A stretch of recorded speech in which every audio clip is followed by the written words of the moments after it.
This is Robert, Roller Smoke Barbecue and Cooking. I just got out of Texas Roadhouse.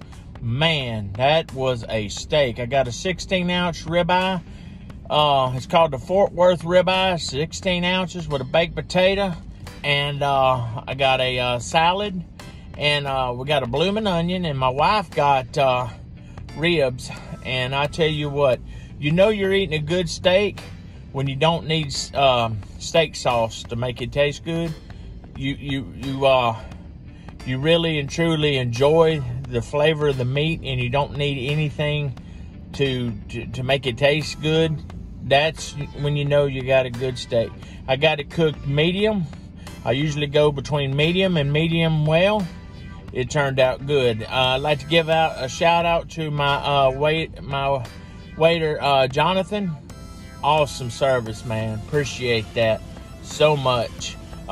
Good service, good quality food.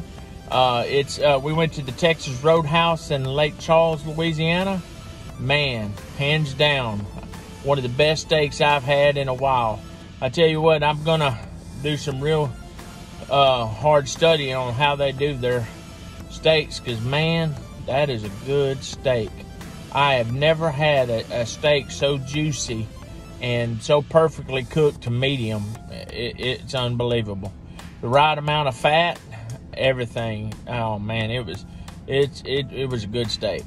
So thought I'd come and check in and let y'all know how it turned out. You might want to check them out if you're in the area. Texas Roadhouse over here on off of Nelson Road in Lake Charles, Louisiana. Awesome restaurant, awesome service, good quality food. See y'all later. Thanks for watching.